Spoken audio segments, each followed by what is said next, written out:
우리가 많은 국민들이 생각하는 것처럼 이놈의 정치 이거 언제 이거 제대로 할 수 있나 정말 형편없이 해왔는지 지금의 정치인들 자질이 있는 것인지 우리 한번 돌이켜보는 시간을 가져보도록 하겠습니다. 우리 대한민국 50년 전에 그야말로 36년간의 식민지배에서 해방되고 나서 머지않아 곧 6.25 전쟁이라고 하는 민족 상전의 대비극을 겪으면서 아무것도 없는 그러한 잿더미 속에서 50년이 지난 지금 대한민국 상당히 세계가 인정을 받을 만큼 성장 발전하고 큰 역사의 세계적인 위협을 이렇게 달성한 것이 또 현실입니다. 우리 간단히 그럼 우리 지난 60년을 돌이켜보면은 세계에서 식민지로 지배를 받았던 나라가 약 140여 개의 국가가 있었습니다. 아프리카 전체, 이런 아시아 거의 전체라고 봐도 됩니다. 아시아에서 식민지배 받지 않은 나라, 일본하고 태국, 이런 두 나라 정도였습니다. 그 다음에 남미, 중미, 전부 다 식민지였습니다. 식민지가 바로 140여 개 국가가 있었는데 식민지에서 독립한 나라 중에서 이런 근대화를 완성시키고 경제적인 발전을 제대로 이루어내고 그러면서 민주화까지 성취한 그런 나라는 대한민국 딱 하나라고 하는 것은 세계가 다 인정하고 있습니다.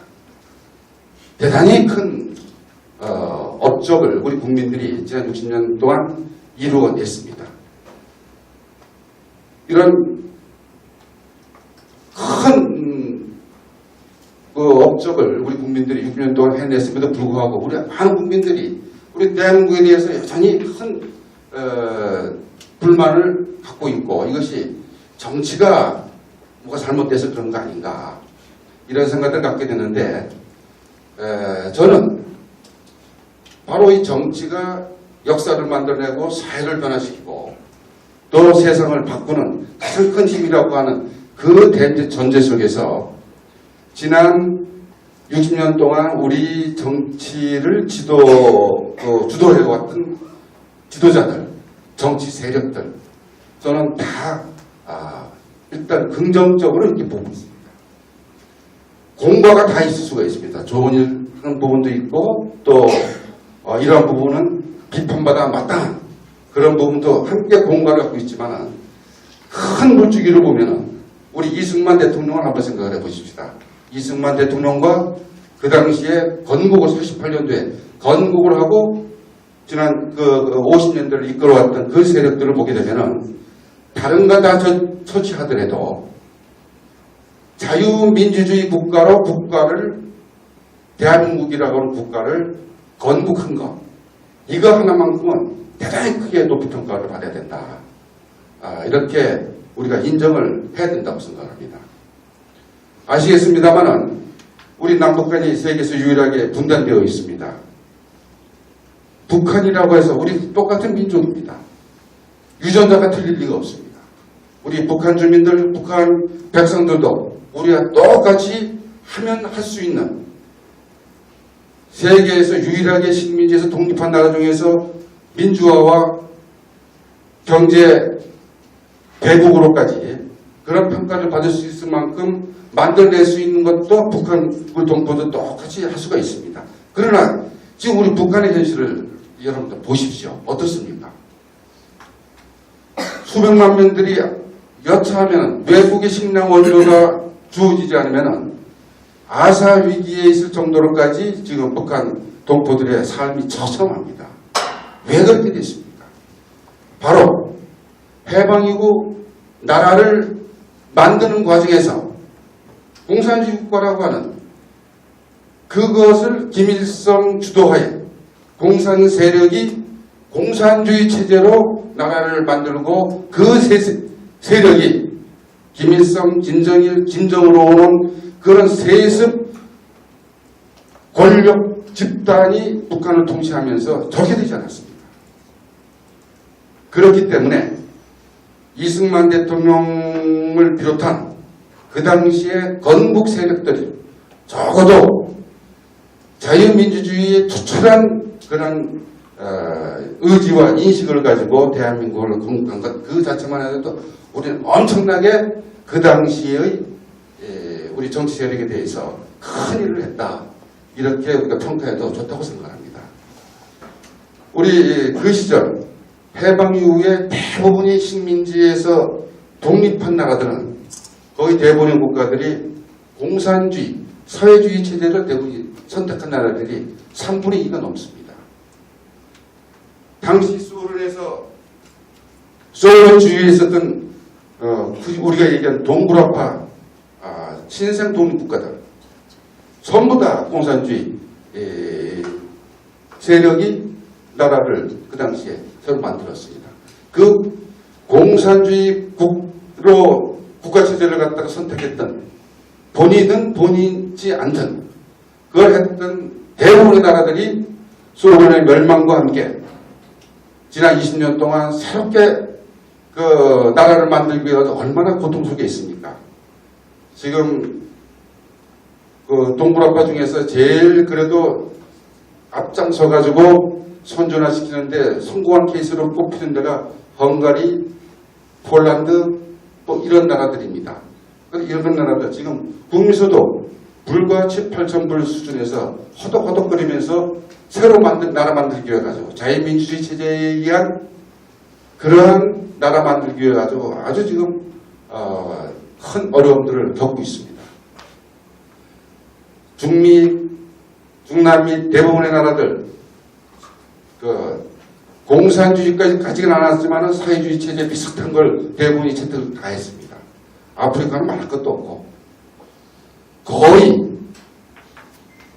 중국이나 당시 소련과 붙어있는 나라들 중에서 자유민주주의 체제로 나라를 건국한 나라는 대한민국이 거의 유일한 나라가 아닌가 이렇게 평가해도 좋습니다. 그것만큼 당시의 상황으로 봤을 때 자유민주주의 체제에 의한 국가를 건립한다고 하는 것은 쉽지 않은 과정이었는데 그걸 이승만 대통령을 비롯한 당시 정치 세력이 그걸 해냈다라고 하는 우리 평가를 받아야 되겠다 이런 생각이 들고 그 이후에 박정희 대통령을 비롯한 또 그 정치 세력들이 20년 동안 나라를 이끌면서 공과는 분명히 있었지만 국민 모두가 인정하듯이 가난으로부터 나라를 갖다가 해방시켰고 그리고 근대화를 시켰고 우리가 오늘날 경제 대국이라는 그러한 평가를 받을 수 있는 기초를 그 시기에 다 완성을 시켰다. 이런 점에서 박정희 대통령과 그 당시의 정치 세력도 그 부분에 대해서 큰 평가를 받아야 된다. 이렇게 생각을 합니다. 우리 대한민국이 지난해 1조 달러의 무역을 이뤄낸 세계 무역 7대 강국으로 이렇게 우뚝 섰습니다. 우리 1억 달러 수출하는데 혹시 기억하시는 분 계십니까? 1억 달러 수출해냈다고 해가지고 국가적으로 크게 축하하고 기념임식을 했던 때가 있었습니다. 그때가 1964년도입니다. 불과 약 한 50년, 64년도에 1억 달러 수출했다고 나라의 큰 경사를 이렇게 알았던 시절이 있습니다. 그때부터 지금 약 40년이 지나면서 5,000배, 우리가 5천억 달러가 작년 넘었습니다. 5,000배 이상 국가의 국부를 신장시킨 그런 나라입니다. 그리고 제가 박정희 대통령 시절에 가장 큰 치적으로 첫 번째 꼽는 것이 산에 나무를 심는 거라고 생각합니다. 요즘 우리 아이들 보면은 산에 모든 산이 우리 울창하게 나무로 가득 차 있습니다. 전 산에 있는 나무, 당연히 산이니까 나무는 당연히 있는 거 아니냐, 이렇게 대부분 우리 아이들이 생각을 합니다. 아이들한테 혹시 좀 가르쳐 주시기 바랍니다. 저 나무 하나하나가 저절로 생긴 나무가 아니라 바로 아버지, 어머니, 할아버지, 할머니들이 다 산에 가다 한 걸음을 신고 그 나무가 혹시나 제대로 자라지 못할까봐 송충이 잡으러 산에 그 시절에 다 다녔습니다. 그래가지고 그 나무 심고 나무 가꾸고 한 것이 40년, 50년이 지난 지금 대한민국 모든 산들이 푸르고 울창한 그 산림 대국으로까지 우리 대한민국이 진짜 자랑스럽게 산림녹화의 세계 4대 산림녹화 성공국가로 이렇게 평가받고 있습니다. 4대 나무 제대로 심어가지고 국가를 산림녹화에 성공한 나라가 세계 4나라가 있는데 독일, 일본, 뉴질랜드, 그리고 대한민국입니다. 산에 산림녹화한 것도 우리 대단히 큰 업적을 우리 자랑스럽게 우리들이 만들어내고 우리 부모, 할아버지들이 만들어낸 큰 업적입니다. 진짜 이 나무 산에 이렇게 우창하게 된 거 너무나 전 기분이 좋습니다. 40년 전에 비행기에서 항공사진 찍은 대한민국 한번 그 지형을 보면 아주 뻘겋게 되어 있습니다. 뻘겋게. 전부 산에 나무가 없어가지고. 그 산림녹화부터 해가지고 진짜 대한민국의 가난을 먹고 사는 문제를 해결했고 중앙학공업, 기타 대한민국 모든 SOC, 기간 산업 및 이런 SOC를 거의 기초를 만든 것이 박근혜 대통령 시절입니다. 그때 국가 발전 계획에 따라 가지고 지금 차근차근히 지난 40년 동안 대한민국의 경제 7대 무역 대국뿐만 아니라 GDP 규모 세계 12 위에 오르는 그런 경제 강국으로 평가를 또 받고 있습니다. 그리고 또 하나 재미있는 통계 중에 하나가 25시 클럽이라고 하는 세계 강국을 평가하는 그런 또 지표가 있습니다. 국민소득 2만 불 이상, 그리고 인구 5천만 명 이상인 나라를 세계가 인정하는 강국으로 인정을 받는 25시 클럽이라고 합니다. 25시 클럽에 들어가 있는 나라가 세계 또 7개 나라밖에 없습니다. 미국, 일본, 독일, 영국, 프랑스, 이탈리아, 다음이 대한민국입니다. 생각해보면 우리 대한민국이 정말 간단한 나라가 아닌 나라로 이렇게 크게 우뚝 서 있는 것도 우리의 현실입니다. 우리 모두가 우리가 해냈고 우리 부모, 할아버지 세대가 해냈다라고 하는 자부심을 크게 가져도 정말 좋습니다.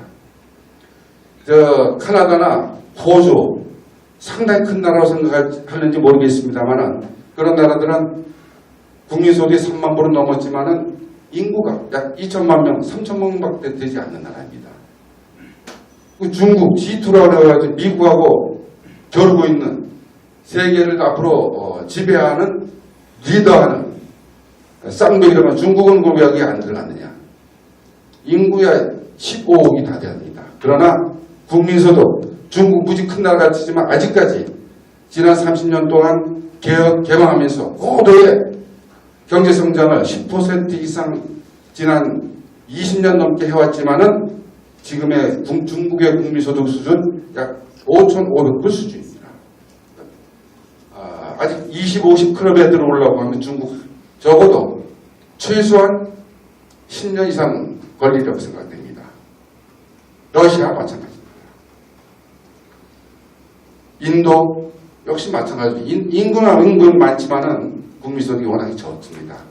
이렇게 20, 50 클럽에 들어가는 세계 7대 강국의 하나가 또 우리 대한민국입니다.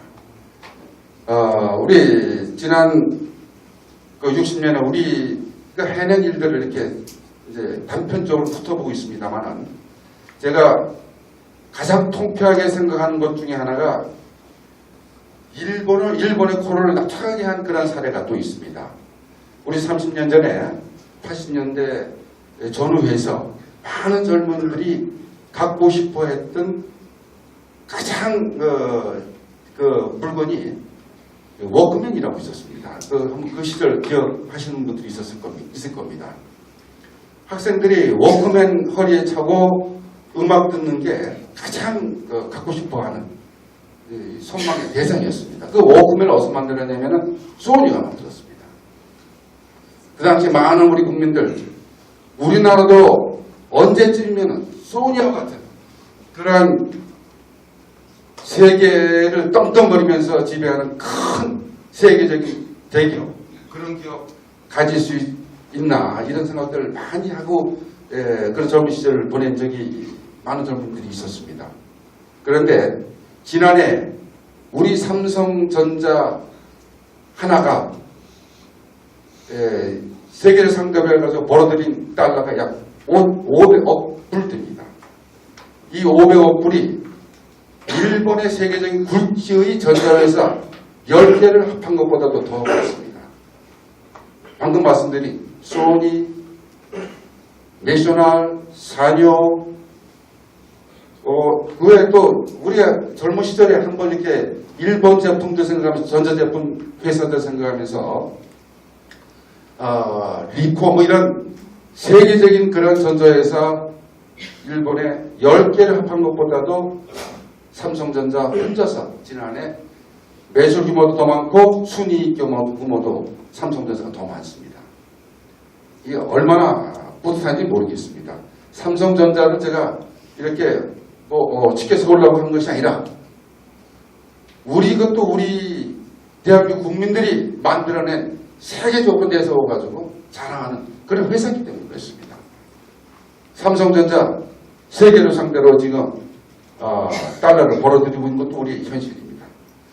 그런 점에서 삼성전자뿐만이 아니라 포철, 그 다음에 현대, 조선, 자동차, 지금 얘기한 조선, 자동차, 전자, 철강, 이거 세계 전부 세계 5위 안에 다 들어있는 그런 우리 이미 산업이 다 되어 있습니다. 그러면서 이 기초도 바로 박정희 대통령 그 시대에 이런 중화합으로 가야 된다. 이 나라가 앞으로 미래는 세계를 상대로 해가지고 경쟁해서 세계를 상대로 달러 벌어들여가지고 살아가는 그 길밖에 없다고 해가지고 뭘 가지고 세계를 상대로 경쟁하느냐.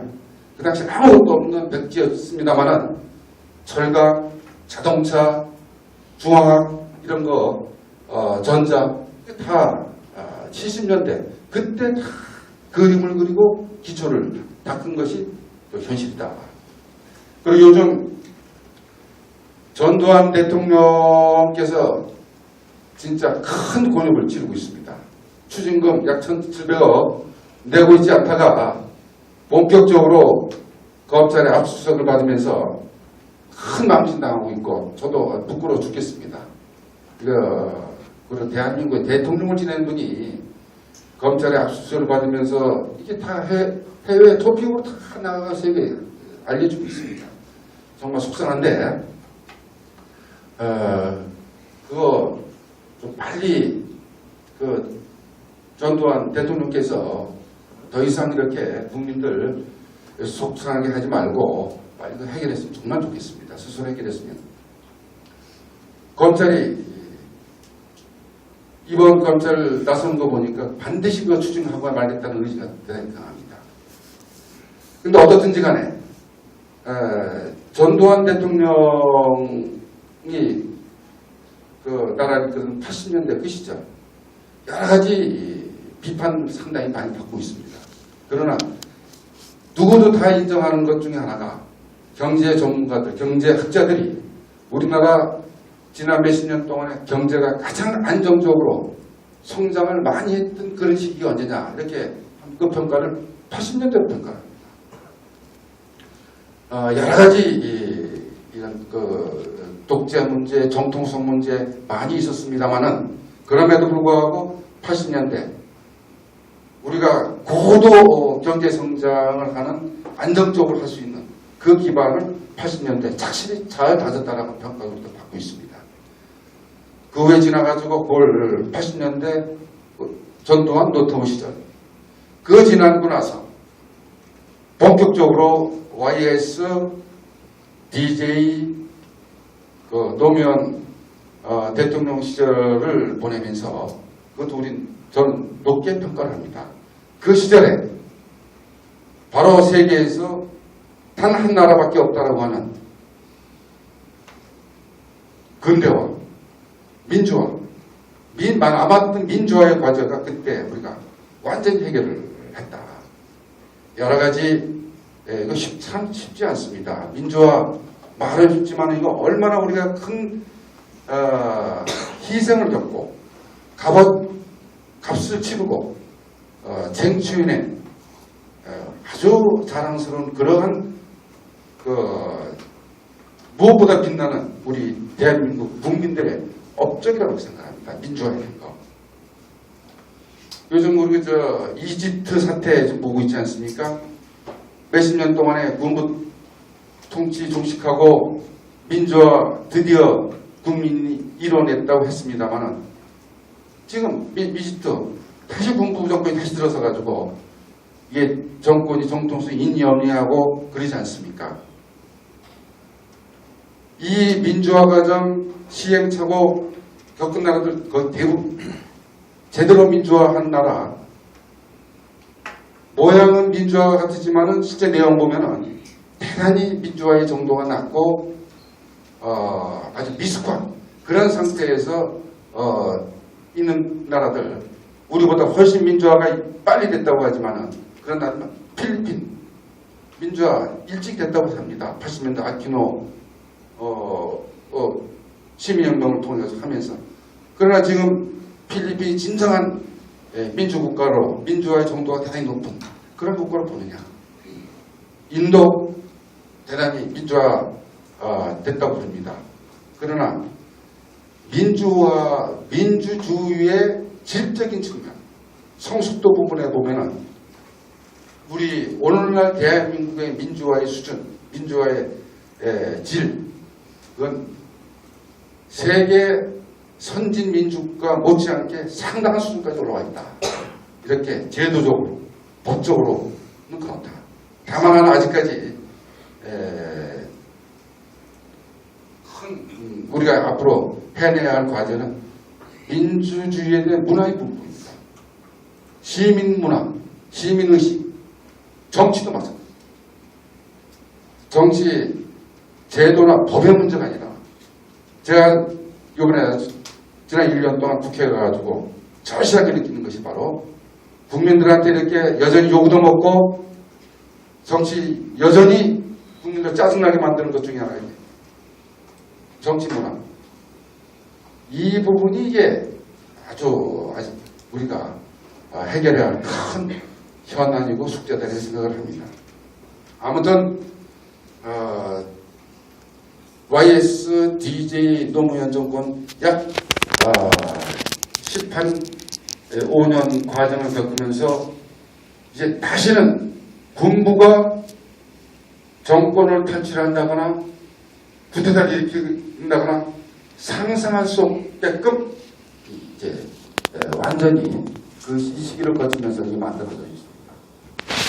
그리고 이런 또 그런 시기를 거치면서 여러 가지 경제적인 위기도 우리가 겪었습니다만 그런 위기도 슬기롭게 세계 어떤 나라보다 잘 극복해 나가면서 경제적으로 볼륨을 키워가지고 대한민국이 세계 약 10대 경제 강국의 지위에 올랐다라고 하는 것은 이제 세계 어느 나라도 또 세계 경제가 상당히 이러저러한 흔들림이 있고 위기가 닥친다 하더라도 대한민국 경제가 쉽게 이렇게 흔들거리거나 금방 와해가 될 정도로 위태롭거나 그런 단계에 넘어섰다 이렇게 봐도 될 것입니다.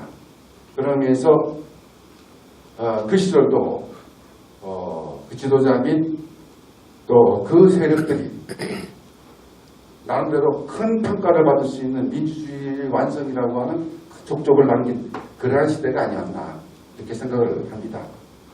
그리고 지난 5년 동안 나라를 이끌었던 이명박 정권과 그 정치 세력에 대해서는 그건 아직은 얘기할 기세가 좀 더 두고 보고 국민들이 평가할 몫이다 이렇게 생각을 일단 보고 이 부분의 생각을 제가 말을 안 하겠습니다. 아무튼 지난 이렇게 두고 볼 때 해방 이후에 지금까지 대한민국의 큰 이러한 위대한 업적을 쌓아온 가장 큰 힘은 아까도 말씀을 드렸습니다마는 역사를 만들고 사회를 바꾸고 또 그 사회의 변화를 이끌어내는 큰 힘이 정치라고 봤을 때 그 당시에 그때의 정치 지도자 및 정치 세력들이 나름대로 국민들의 뜻을 어떻든지 힘을 하나로 모아가지고 오늘날의 대한민국을 만들어내 나는데 기여한 부분이 상당히 크다. 그런 과정에서 과도 이런 부분 잘못됐다. 이런 부분 큰 희생이 따랐다. 이런 과정에서 너무나도 억울했던 사람들도 많이 있다. 이것도 분명히 있습니다. 그런 과도 많이 있지만은 크게 보면은 우리 정치 세력들 60년 동안 그런 대로 국가 만들어내는데 긍정적으로 높이 평가받아도 되지 않겠느냐 이렇게 생각을 합니다. 제가 아침부터 이런 무거운 말씀을 드리면서 그런 거 아닌 것 같은데 근데 제가 너무 저 사람 정치인들이 초록은 동생이라고 정치 합리화시키기 위해서 저런 얘기하는 거 아닌가 이런 생각을 가질지도 모르겠습니다만은 그러나 이건 제가 원주 시민들의 이런 심부름을 하는 일꾼으로 나서기 전부터 이러한 부분에 대해서는 인정을 해야 되겠다 이런 생각은 평소의 소신이라고 하는 말씀을 드리고 그런데 우리 지금의 우리 아까도 말씀드렸습니다만 국회를 국회 운영 상태 또 언론에 드러나고 있는 이러저러한 정치인들의 언행들을 보면서 오늘의 우리 대한민국의 정치를 우리 국민들이 많이 평가를 하게 되는데 지난 20년 동안 제가 볼 때 법적으로 제도적으로 가장 큰 개혁 혁신이 이루어지는 데가 어느 분야냐 이렇게 나보고 이렇게 한번 얘기해 보라고 하면 다른 어떤 분야보다도 정치 선거 이쪽 분야가 법적으로 제도적으로는 가장 큰 개혁 혁신이 많이 이루어진 그런 분야가 아닌가 이렇게 생각을 합니다. 한번 이렇게 돌이켜보시면 우리 정치의 지금 가장 큰 문제로 지난 몇십 년 동안 국민들이 이건 반드시 고쳐야 돼. 이것 때문에 우리 안 되겠어라고 했던 것은 돈과 정치 문제, 권력과 정치 문제, 그리고 선거 때만 되면은 공무원들이 직간접으로 나서가 선거에 개입하는 문제. 이것이 제일 큰 우리 정치 후진적인 문제였고 정치 걸림돌이었습니다. 그래서 20년 동안 돈과 정치, 공무원과 정치, 권력과 정치, 권력과 선거 이 고리를 끊어내기 위해 가지고 제도적으로 법적으로 상당히 큰 변화가 있었습니다. 이제 국민들도 어느 정도 인정을 할 겁니다. 선거 치르면서 거기에 돈 잘못 쓰면은 큰일 난다고 하는 거예요. 우리 선거에서 노골적으로 막걸리 받아 먹이고 선물 주고 이거 없어지는 게 그렇게 오래지 않습니다. 그리고 공무원들 요즘 국정원이 지난번 대선에 개입됐다고 해가지고 이 난리를 치고 있습니다만은 공무원이 선거에 개입하는 것 주위에서 본 적 있습니까? 이미 그 시대 지나버렸습니다. 공무원이 섣불리 선거에 개입했다가는 공무원 들어가기 얼마나 어려운데 그 순간 목이 열기라도 버텨낼 수가 없습니다. 경찰이 선거에 관여하는 거 본 적 있습니까? 그리고 선거를 치르는 선거 당사자들, 뭐 국회의원이 됐든 정당이 됐든 대통령 후보자가 됐든 공무원들이 어쩡거리면서 선거판에 기웃기웃거리고 하려고 하면은 절대 못하게 합니다. 당신들이 기웃거린다고 해가지고 도움될 것 하나도 없고 자칫 공무원 집단이나 이런 정부 집단이 선거에 개입한다고 이것이 알려지거나 하면은 그 선거 완전히 베리있다는 것입니다.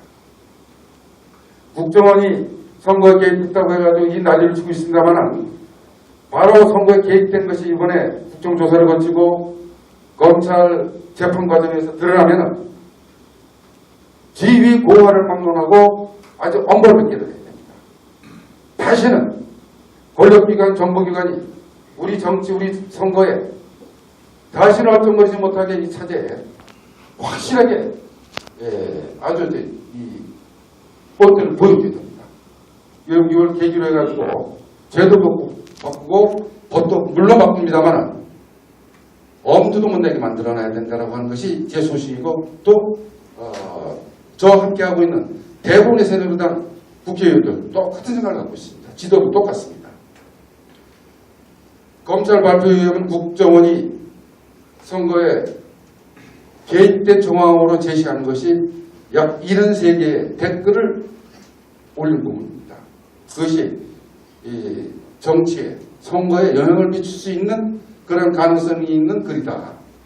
그런데 그 댓글 73개를 언제 올렸느냐?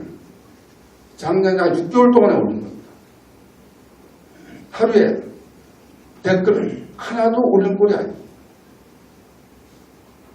대통령 선거 시절에 다들 알겠습니다만은 인터넷상에 하루에도 수십만, 수백만의 이름 없는 무명의 댓글들이 올라가고 있습니다. 예를 들면은 이해수 같은 그런 분이 댓글을 올렸다고 하면 선거에 영향을 미칠 수도 있어요. 그러나 이름 없는 아이디 하루에 한 개 꼴도 하는 그런 댓글이 선거에 무슨 영향을 미쳤겠습니까? 정말 나 같은 입장에서는 분통이 터질 너무 있습니다. 국정원에서 쓸데없는 짓 해가지고 선거에 눈꼽만한 영향도 미칠 수 없는 그런 짓 공연히 해가지고 이런 가장 깨끗하게 과거 어떠한 대통령 선거 때보다도 깨끗하고 공평하게 공평무사하게 그렇게 치러낸 이 대통령 선거 결과에 이러한 이 선거가 공무원이 개입했느니 아니니 국정원이 개입한 아니니 이런 얘기를 듣는 것 자체가 정말 화가 나고 분통이 터진 것을 저희 같은 입장에서는 그렇습니다. 그러나 어떻든지 간에 그것이 일단 수사 결과가 나왔고 했기 때문에 이 부분은 아주 명명백백하게 밝히고 다시는 이 땅에 우리 정치사에 선거에 이런 정보기관이나 정치에 이런 데 개입해서는 안 되겠다. 이런 아주 결정적인 계기로 만들어야 되겠다는 생각을 갖습니다. 현재 바로 이런 공무원과 정치 이 부분 얘기하다 그래서 말이 길어졌습니다만은 그 다음에 돈과 정치도 이거 끊어내기 위해 가지고 세계 민주주의 국가를 하는 나라 중에서 지구당이 없는 국회의원을 뽑는 단위인 지구당을 없앤 나라가 대한민국이 딱 한 나라입니다. 지구당을 운영하기 위해서 조직 관리하고 평상시에 이런 사람 관리하는데 그게 제일 많이 들어간다. 그래서 그러다 보면은 그 들어간 돈을 갖다 어떤 형태로든지 간에 국회의원들이 그 돈 마련하기 위해 가지고 딴 생각 품을 수가 있고 그리고 돈으로부터 유혹을 받기 쉽다. 그래서 그거를 고리를 끊어내기 위해서 지구답까지 없애버리고, 그리고 우리 보면은 정치자금법, 정당법, 선거법 관련해가지고 국회의원이나 이 정치하는 사람들이 이제 이런 불법적인 그러한 돈을 받으려고 들면은 이제 그야말로 교도소 담장 위에 서서 용기 있는 사람들, 배 폭픈 사람들이 아직도 바디 뚫고 있는 사람이 있을지는 모르겠습니다만 그런 정도까지 법과 제도는 확실하게 지금 바뀌어져 있습니다. 이런 점에서 정치권에 대한 지난 20년 동안의 이런 개혁, 혁신을 위한 제도, 법과 관련된 그런 것은 대단히 많이 이루어졌다 이렇게 말씀을 드리고, 다만 하나 내가 가서 국회에서 보니까 그동안에 국민들 눈살 찌푸리게 하고 제발 쌈질하지 말아라, 국회에서 멱살잡이하고 이단 협착이하고 출입탄 터뜨리고 이게 말이 되냐, 북구는 창피해서 못 살겠다 이런 얘기를 국민들 많이 했는데, 작년부터 국회 선진화법이 통과돼가지고 이제 국회에서 멱살잡이하고 주먹질하고 그런 일은 이제 없어지게 만들어져 있습니다. 이제 그거는 이제 안 하는 국회 됐는데 여전히 뭐 갖고 싸움질을 하느냐, 입 가지고 싸움질, 싸움을 말 가지고 기회만 있으면 하게 서로 내가 너 참 좀 부끄럽게 생각하고 이거 제가 안 했으면 좋겠다고 하는 것이 상대 감정 호흡하는 얘기를 골라서 해야죠. 국회의원들이 인간이기 때문에 같은 표현을 하더라도 같은 말을 하더라도 상대를 존중을 하고 인격 존중하고 그러면서 할 말은 당당하게 따지고 해도 얼마든지 할 수 있는데, 똑같은 말이라도 들으면은 쫓아가서 막 줘보고 싶은 그렇게 말하는 사람 우리 주위에도 있죠. 정치인들이 그거 아주 기가 막히게 잘하는 재주 있는 정치인들이 참 많이 있더라고요. 그렇게 해서는 대화가 안 돼요. 서로 항상 대화하고, 국회가 대화하고 서로 주장 펼치고 그러면서 거기서 상대의 논리에 대해서 인정하고 그러다 보면은 벌써 타협점이 생기고, 그리고 이건 당신 말이 옳아, 이건 당신들 얘기들이 맞다, 그래서 받아들일게, 우리가 한 얘기 중에 이것은 우리 말이 옳지 않느냐, 이건 당신들 받아들라, 이렇게 하면서 이게 정치도 이루어지고 그래야 되는데, 아무리 좋은 말을 하고 상대방 말이 옳다고 하더라도 그 상대방의 인격을 갖다가 정면에다가 도와서 불을 질러버리고 후벼 파는 얘기하면은 상대방이 아무리 옳은 얘기하도 인정하고 싶은 생각이 없는 겁니다. 내가 당신하고 이야기하고 싶다. 인간이기 때문에 그렇게. 이게 바로 뭐냐? 대화구나. 대화하는 게 아주 미숙해. 자기는 상대방을 공격하고 아주 내가 말해서 거름시켰다, 통쾌하는지 모르겠지만은 돌아서는 그 순간에 그 사람하고 그 세력하고 적이 되버립니다. 대화가 안 돼. 잃는 것이 훨씬 많습니다. 이런 것들이, 이런 대화 문화, 이것이 대단히 아직도 미숙한 게 우리 정치의 현실이구나, 이런 생각을 갖습니다. 대화, 타협하는 것, 이게 잘 안 됩니다.